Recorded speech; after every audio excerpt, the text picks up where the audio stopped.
નમસ્કાર મિત્રો, સ્વાગત છે તમારું આપ સૌની સૈયારી ચેનલ એને ગુજરાતી યુટ્યુબ ચેનલમાં. હું નિકુંજ પરમાર આપ સૌનું તહેદિલથી આજના વિડીયોમાં સ્વાગત કરું છું. મિત્રો, આજના વિડીયોમાં વાત કરવાના છીએ સરકારી કર્મચારી અને પેન્શનની આશા પર પાણી ફરી ગયું. આ ભથ્થામાં થયો બંધ. મિત્રો, આ ભથ્થા થયા બંધ છે તો કયા ભથ્થા બંધ કરવામાં આવે છે? જો તમે પેન્શન ધારક છો, સરકારી કર્મચારી છો, તમારા માટે આજનો આ વિડીયો ઉપયોગી બનશે. વિડીયો શરૂ કદાચ આપણી ચેનલ એટલે કે મિત્રો એને ગુજરાતી ચેનલ પર નવા છો, ચેનલને સબસ્ક્રાઈબ કરી લો, વિડીયોને લાઇક કરી લો.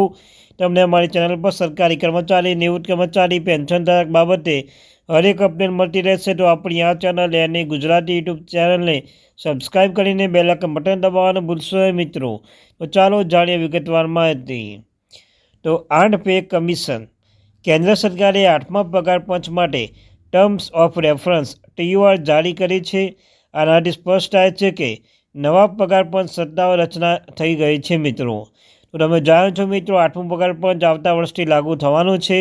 તો આના કારણે મિત્રો સરકારશ્રીના TOR જારી કરી દેવામાં આવી છે અને તેના પરથી સ્પષ્ટ થાય છે કે નવા પગાર પંચ સત્તાવાર રચના થઈ ગઈ છે. મિત્રો, 8 પે કમિશનમાં કેન્દ્ર સરકારે 8મું પગાર પંચ માટે ટર્મ્સ ઓફ રેફરન્સ TOR જારી કરી છે. એ માટે સ્પષ્ટ થાય કે નવા પગાર પંચ રચના થઈ ગઈ છે. જસ્ટિસ રંજના દેસાઈની આગેવાની હેઠળ 3 સભ્યોની ટીમ 8મા પગાર પંચ ભલામણો આપશે. સરકારે કમિશનના 18 મહિનાના સમય આપ્યો છે. એવું માનવામાં આવે છે કે રિપોર્ટ 2027ના મધ્ય સુધીમાં સરકાર પાસે પહોંચી જશે. કેબિનેટ ભલામણ પર ચર્ચા કરશે અને તેને મંજૂરી આપશે. મિત્રો, તો મળતી માહિતી મુજબ હજુ મિત્રો 2027 સુધીનો સમય લાગી શકે છે.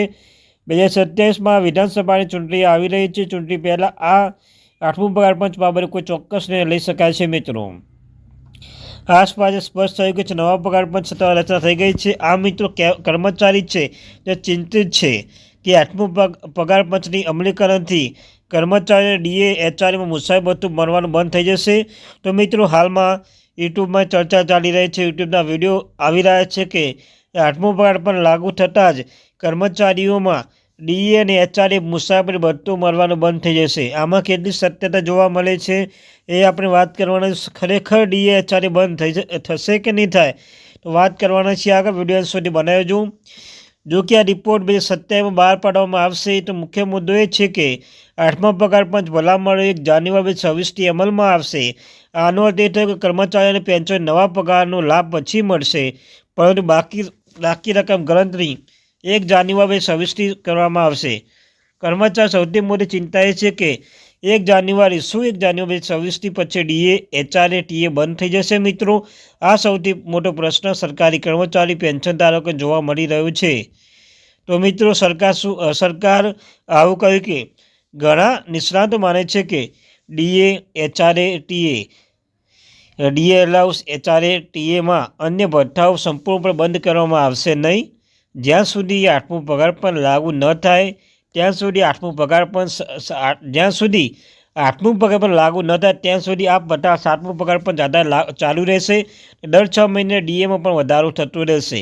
તો આ મિત્રો, તમને પહેલાં હતું કે શું ખરેખર DA HRA TA ભથ્થું બંધ થઈ જશે, પણ ના મિત્રો, મળતી માહિતી મુજબ 7મા પગાર પંચ હેઠળ આ ભથ્થા ચાલુ રહેશે. અને નેક્સ્ટ નિગમના પેરોલ ડિરેક્ટર રામચંદ્રન કૃષ્ણમૂર્તિએ જણાવ્યું છે કે પગાર પંચ રિપોર્ટ તૈયાર થવાના ઓછામાં ઓછા 18 મહિના સમય લાગશે. આ સમય દરમિયાન દર 6 મહિને DAમાં વધારો થતો હોવાથી DAમાં 3 ગણો વધારો કરવામાં આવશે. ઉદાહરણ તરીકે ધારો કે દરેકમાં DA વધારો આવશે 3% છે, તો વર્તમાન DA 58% છે, તે હવે 58% થઈ જશે. મિત્રો, તો મિત્રો, આ ત્યારની મહત્વપૂર્ણ અપડેટો આપણી આ ચેનલ એને ગુજરાતી યુટ્યુબ ચેનલને સબસ્ક્રાઈબ કરી દો, વિડીયોને લાઇક કરી લો. થેન્ક યુ અમારી ચેનલને સબસ્ક્રાઈબ કરવા માટે. આભાર મિત્રો.